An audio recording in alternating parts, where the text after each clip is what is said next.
Hi, I'm Bob Sandheinrich, and I'm a developer here at Wolfram Research. And I'm going to be talking about the resource system today. So we're going to go over what the resource system is, talk about some of the repositories that are part of the resource system, like the function, the Paclet repository, and talk about what's new in the resource system since last year. So the last maybe 10 minutes or so is going to be focused on the Paclet repository, and the first part is going to be focused on everything else. So the resource system is sort of a very generic term, and it's got a lot of different parts.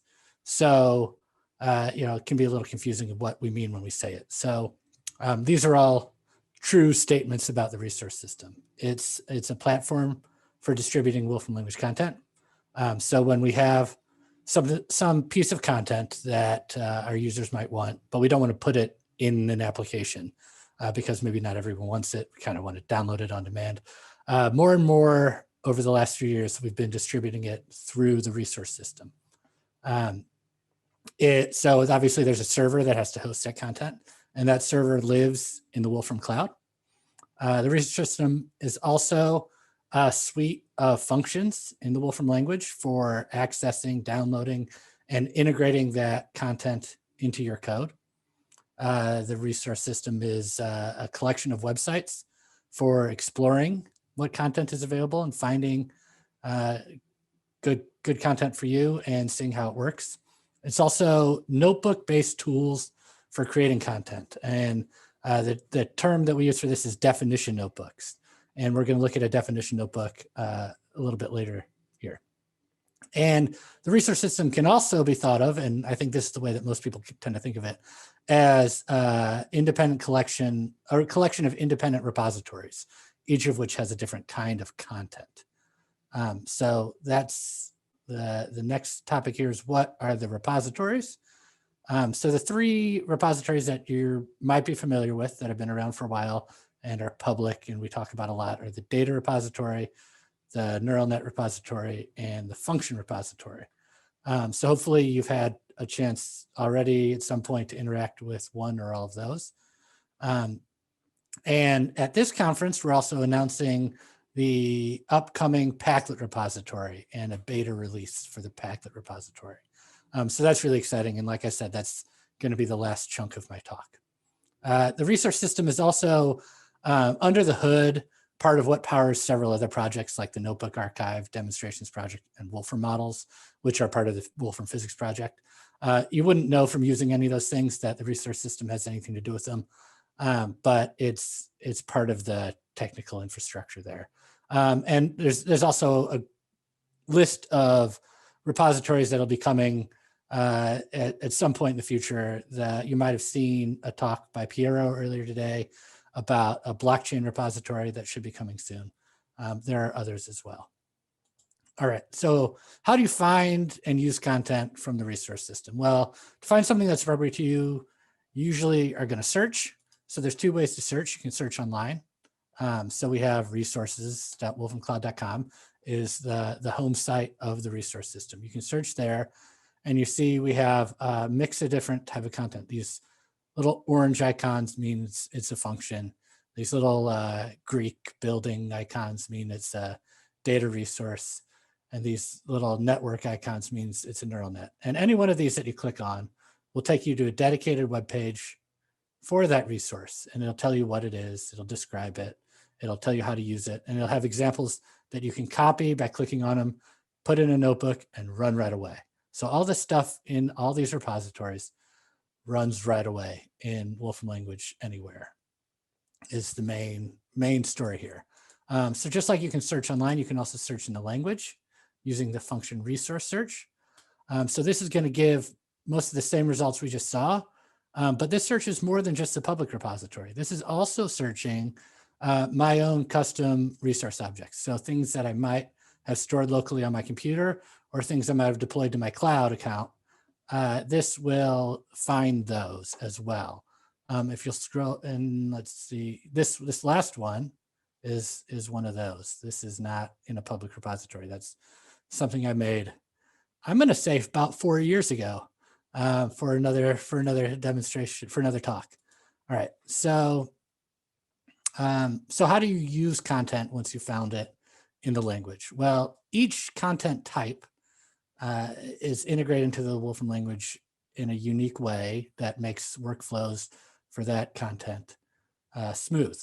So for functions, well, here, I'll just run this. And this is just pulling out one resource of each of those types.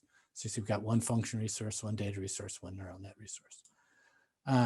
So let's grab the function resource, and function resources are integrated into the Wolfram language with resource functions. So you take this resource object, you say resource function, and you get this blob that can be used just like any other function. Linear algebra mod.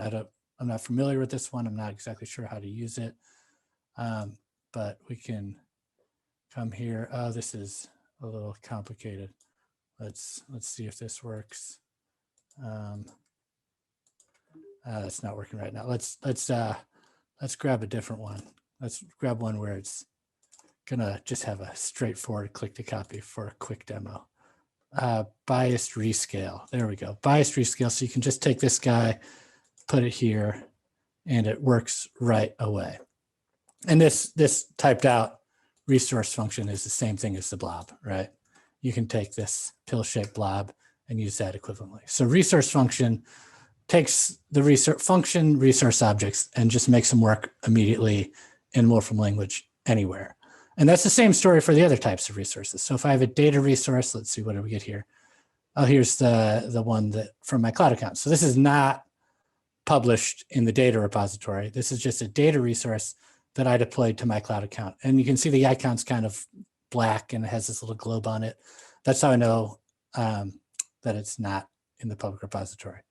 Let's see, is this thing? No, it's tiny. Let's just see what data looks like. Okay, so this is just completely dummy data that I used for some presentation 4 years ago. But hey, 4 years ago I put it up there and I found it now with a search and it still works. So that's pretty good. Similarly, neural nets, we can grab a resource object with the resource type of neural net, and we can use that right away with net model. So if I call this, it's gonna, it would typically download that. For some neural nets, it can take a while because they can be really big, but I must probably have this one cached from a previous usage of it. And if I want to know how to use that, again, I can go to the dedicated web page for that, and I can take one of these examples. Here we go. And I can put it here. This is going to have this little extra step that works around clipboard limitations on browsers. That's why we needed that little cloud git thing. But yeah, here's the input from the website, and it works right away in my session. So anything you find on the web page of any of the repositories, you can just grab it, put it in a notebook, and it'll work. And you can play with it, modify it, tinker, do anything you want. And there's no complicated installation or setup. It all just sort of works. All right, so you are now an expert at using content from the resource system, but you're a A+ developer and you want to give something back, you want to contribute, and you got something great to give us. So how do you do that? Well, the story is definition notebooks. So to prepare content for use as a resource object or submission for publication in a repository, what you want to do is fill out one of these definition notebooks. So I'm going to do that right here. We'll make a simple function. I'm going to make something called upside down. And I kind of like to write the code before I fill out this description, but we'll talk about it in a second. So if I say upside down of X, what it's going to do, it's going to rasterize X. And then it's going to do image reflect to flip it over. And then to make it a little bit more interesting, we're going to do interpretation and make it X so that the output still works just like the input does. So I've defined it, and then I'm going to come up here and I'm going to write a description. So this is kind of like the tagline, marketing speak, action statement that really gets people in. So you want to say like, turn anything upside down. And then we'll come down here and we want to write some documentation. So I'm going to say upside down of expr, which is kind of the standard variable name we use in documentation to mean it can be anything at all. Displays expr upside down. And then when you're writing this documentation, you want to get all the formatting right. And your best friend in the world for that is this template input button. This might come through kind of small on your screen, but bear with me. It says template input. So you highlight anything that you think maybe should have special formatting, click that button. It's going to get it right most of the time. I should do this too, but I'm going to wait because I'm going to show a different feature later. Then I'm going to add some notes like the output of upside down is interpreted as expr. And let's come in here and we'll format that with template input. We'll format that with template input.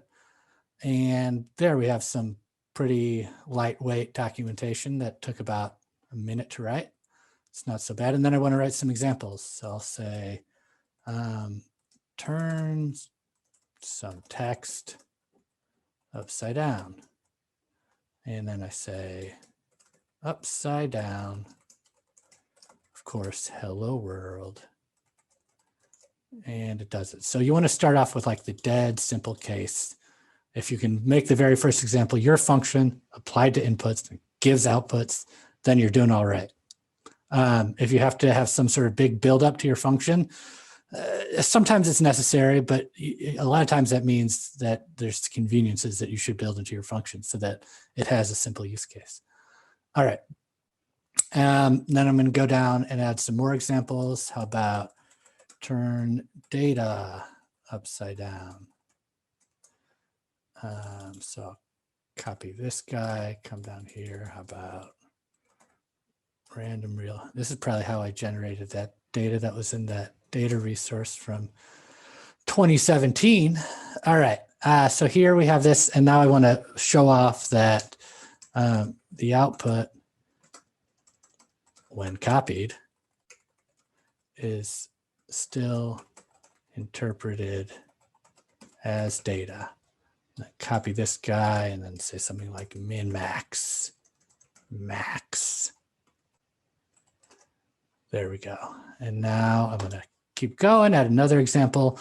On my team, it's considered good form to always include a bird example. So let's do that. Let's say upside down of resource function. Birds say, I can see the ceiling. Bagok. I don't know how to spell bagok, so I'll skip it. And then, you know, when you're making these, you don't have to be as formal as we are with normal documentation. You can be a little bit irreverent. So flip the bird. All right. And then if I was only creating this for my own use and I just wanted to cloud deploy it and use it wherever I use Wolfram language, or maybe send it to a few friends, I wouldn't have to fill out the source and additional information. It's totally optional. But if I was going to submit it to the repository to publish it to the world, then this is mandatory. So I'll just go through that process, put my name. Keywords are like search terms. So if somebody was looking for your function, what's it that they would probably search for? Like flip over, turn over, reverse, things like that. And then you want to choose one of these categories. Or many of these categories, as many as it fits in correctly. This one I think is probably just notebook documents and presentation. This is kind of a thing for styling notebook content. And then you have to think about Wolfram language symbols is what this is. And if you have any questions about these, these helpful little info buttons that says what to put in. So, and this, you know, I'll put image reflect in here. It's the symbol that I use to actually make the function, but it's also sort of conceptually related. So what you don't want to do here is just list all the symbols you use to make it. You want to do things that people might also be looking for when they find your function. So like reverse is conceptually similar to this, even though it doesn't work on images. And then I want to find other things in the function repository. So if I go back here and I search the function repository for something like, reflect. I think there's some reflection things in here. Reflect points. That seems like a great related resource. Reflect points. And if I was going to submit this to the repository, I would probably spend a good 3 to 4 minutes looking for those sort of things. But time is precious during this talk. So I'm going to move on. So now I've got this thing mostly filled out. Next thing I want to do is hit this check button. And this is where the power of the definition notebook really comes in. What this is doing is it's going through the notebook and it's inspecting it cell by cell to see if there's anything that it thinks is wrong or it knows is wrong. So come down here. Remember I said I left this for later. So that's one of the things it caught. It caught 3 things, it looks like. So I could just highlight that, click my template input button, and it'd be good. But I want to show that always look here, because a lot of times we've implemented these automatic fixes. So formats arguments automatically, boom, there it goes, it's done. Let's see what else we have in here. The cell is empty. Okay, I left one of these empty. Better to clean that up. Auto fixed. All right, I didn't see the third one. Okay, no issues found. It must have been a false third one. But yeah, once I get this check mark, I'm good to go ahead. So I could submit this to repository if I thought this was a great function that everybody needed to use and was really something that the function repository team was looking for. But I don't think any of those things are true.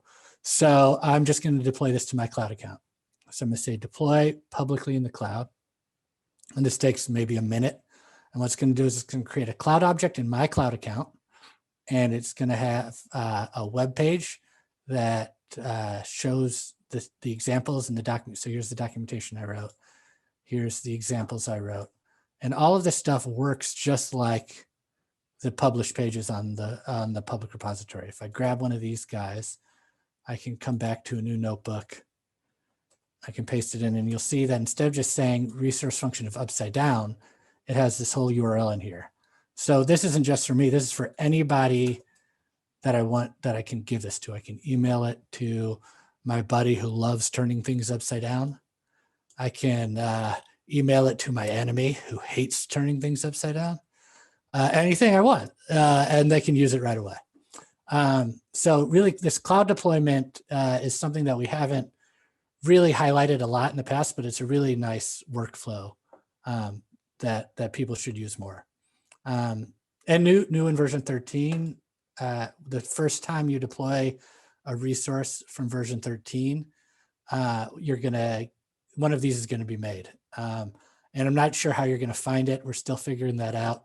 But it's going to be visible somehow. You're going to get a link to it. So this is basically an index of all the resource objects you've deployed. You can see I have like 9 data resources and a lot more function resources that I haven't deleted. So this is a nice kind of index, so you can find things you might have forgotten about outside of searching. Okay, so that's sort of the workflow. One thing that I wanted to show here, because I've been asked a couple times for this sort of thing, is content in the function repository, where we stand, how it's going. So you can see growth of the function repository since we announced it a couple years ago has been pretty linear, which is good. You know, we wouldn't mind seeing it curve upward and take over the world, but I'm happy with this. And what I like even more is this second graph of unique contributors to the function repository. So this thing hasn't gone like a exponential decay or anything. It's, we're getting new people submitting content to the function repository every week or month or so. We get a couple new people, which is great. It's not just the same folks. And you can also see a breakdown of the categories that the functions have fallen into. Whatever you can take out of that. Maybe if you have good sound and video stuff, we could really use it, fill out that guy. Okay, Bob left me a note, so I'm going to follow Bob's instructions there. Switch to 13 to talk about Paclets. All right, so the Paclet repository. This is exciting stuff. The Paclet repository is a new repository in the resource system for Paclets. I'll just say right here real quick, I'm probably going to go right up to the half an hour, but immediately after this talk, I have an office hour. So if you have questions for me, I'll be there for an hour. I have no content prepared. It's just going to be an Ask Me Anything style event. Hopefully somebody shows up. So save all your questions. If I don't have time in this talk, you can come there. All right, so Paclet repository. What are Paclets? Stephen talked about this in his keynote a little bit and demoed this, sort of stole my surprise here. But Paclets are tools for packaging extensions to the Wolfram language. Very common use cases, it's like a family of functions and symbols and objects that all work together. It's Wolfram language code, a big chunk of it, and you put it all out together. Paclet is a distribution mechanism, but it's not just code. It can be style sheets, it can be palettes, file formats, all sorts of things can be extended using Paclets. Paclets have existed for decades. We've used them to internally to create updates outside of the Mathematica release schedule or make content available on demand instead of shipping it with Mathematica or Wolfram Desktop. But they've only got documented in 12.1, like last year. So, and that documentation was mostly centered on how to use Paclets that already exist. In version 13, we're really going to try to make it so that developers can create their own Paclets. And so there's going to be more documentation about developing Paclets, and there's going to be a Paclet repository. So, you know, a Paclet object is kind of the main symbol here that serves as a symbolic representation of a Paclet. And so you can develop these things, but even if you figured out how to develop one before now, your options for actually distributing it in the world were limited and not good. You could come get a job with us at Wolfram and ask us to distribute it. Yeah, that works for me. But maybe other people have other things going on. You could create your own Paclet server, which a couple of people have actually reverse engineered ours and figured out how to do and made it work. And kudos to them, but that takes a good amount of work and investigation because it's not documented how to do that. Or you can just like upload a Paclet to some internet forum and hope that people trust you. And that's also not good because you should not be downloading Paclets from internet forums and trusting people. So there were really no good options. So now we have the Paclet repository. This is what the homepage is looking like, at least initially. I should say that this is not publicly visible. You can go to this URL, you'll get some sort of error page, but stay tuned when we talk about a beta program where you can get access. You can see that it looks like same categories as a function repository. This will kind of be an evolving thing as we see what kind of content we get.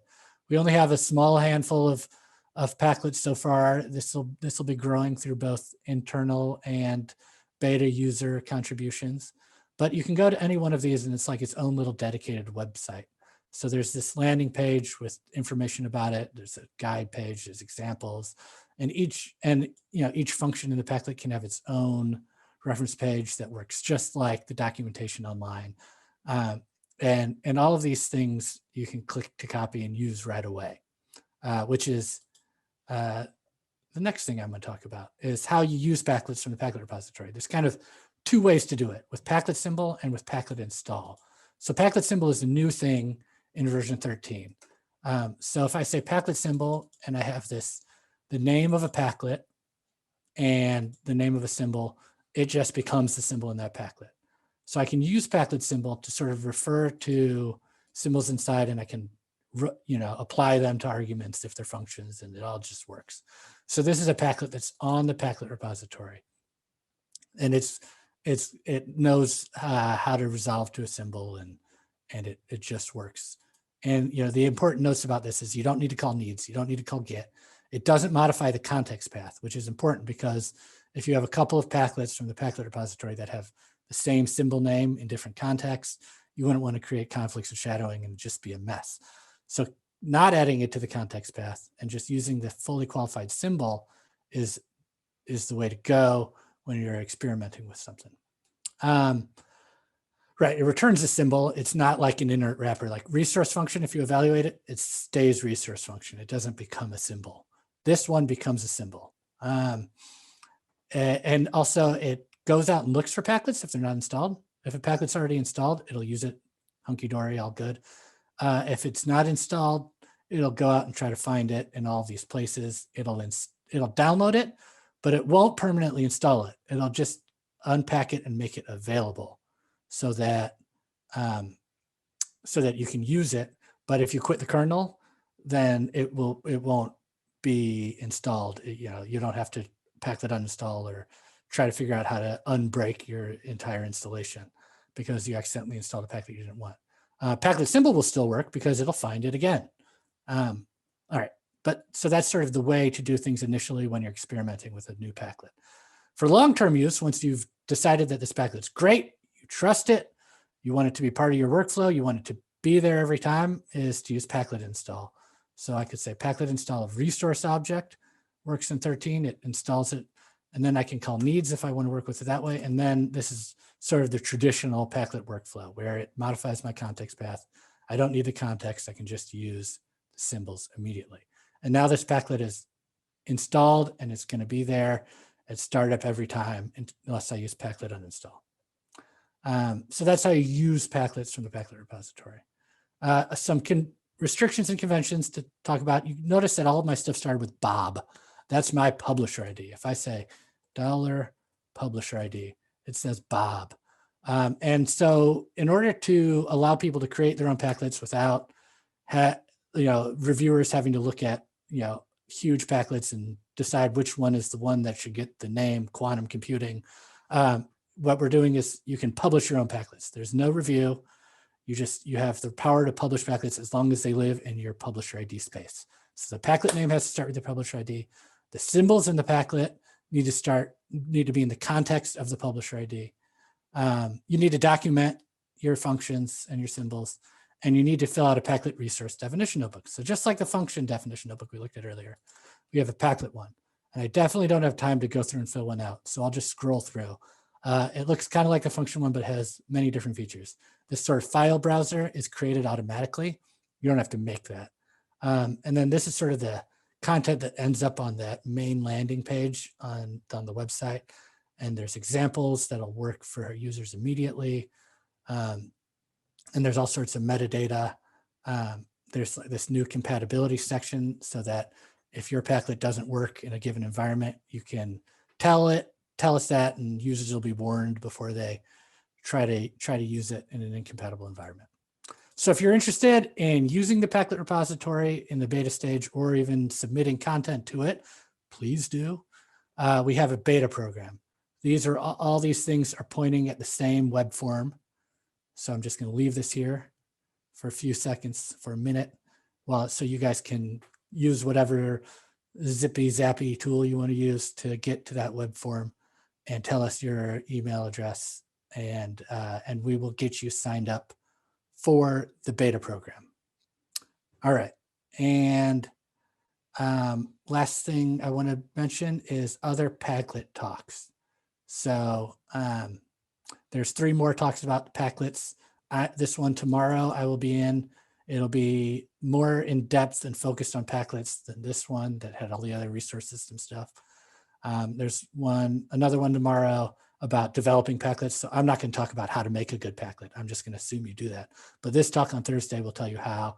And then there's one on Friday about documentation. And documentation, there's a huge amount of work that's gone into making the tools we use to document our functions available to you. So that'll be on Friday. I'll just scroll up here one more time for anyone who didn't get those links. And looks like I'm right on time. Probably won't be able to answer questions. Let me see. Maybe there's some Okay, bird saves the best function. That's true. And now I think I'm out of time. Like I said, I have an office hour right now.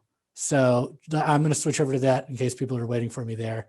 If you have questions, I will keep the chat from this up on my screen if I can. If not, hopefully someone from sysadmin can kind of help me do that. I'll do my best to keep these questions open. All right, thank you.